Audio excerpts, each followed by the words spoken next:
Assalamualaikum warahmatullahi wabarakatuh. Perkenalkan, nama saya Ahmad Abdillah dengan NIM 2365090, kelas C. Baiklah, di sini saya akan menjelaskan tentang cybercrime dan cyber law.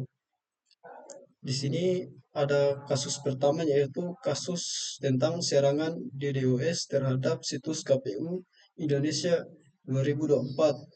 Di sini ada dua jenis kejahatan cyber. Yang pertama ada Distribute Denial of Service atau disingkat DDoS, dan kedua cyber attack terhadap infrastruktur pemerintah.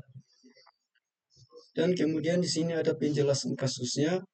Pada tahun 2024 menjelang pemilu, situs resmi Komisi Pemilihan Umum atau KPU mengalami serangan DDoS. Serangan ini membanjiri server KPU dengan lalu lintas palsu, menyebabkan website sulit diakses dan sistem tidak mampu melayani permintaan pengguna sah. Dan kemudian ada dampak serangan DDoS KPU. Yang pertama di sini, gangguan akses informasi publik. Masyarakat kesulitan mengakses informasi penting terkait pemilu.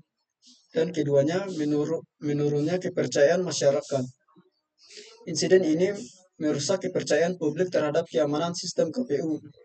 Lalu ketiga, ada ancaman stabilitas demokrasi digital. Serangan cyber mengancam integritas proses demokrasi. Dan sumber beritanya di sini dari Kompas.com, CNN Indonesia, dan Tempo KCO. Lalu di sini ada kasus kedua, yaitu kasus penyebaran malware melalui aplikasi Mod APK. Di sini jenis kejahatannya ada tiga. Yang pertama ada malware, kedua trojan, dan ketiga illegal software distribution.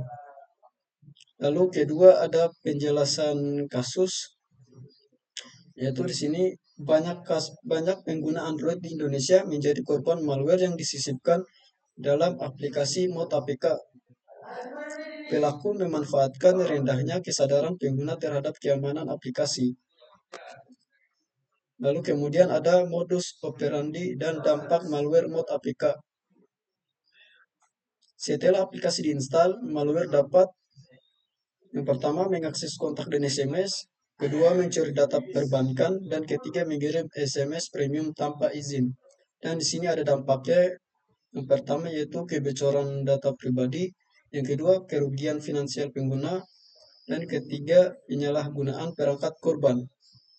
Sumber berita BSSN atau Badan Cyber dan Sandi Negara, Kompas.com, dan Detikcom. Lalu ketiga di sini kasusnya yaitu cyberbullying terhadap pelajar melalui media sosial. Yang pertama ada jenis kejahatan cyber. Di sini ada tiga jenis kejahatan cyber. Yang pertama yaitu cyberbullying, kedua pelecehan online, dan ketiga kejahatan cyber sosial. Di sini ada yang kedua, di sini ada penjelasan kasus. Sejumlah pelajar menjadi korban perundungan cyber melalui media sosial seperti Instagram dan TikTok.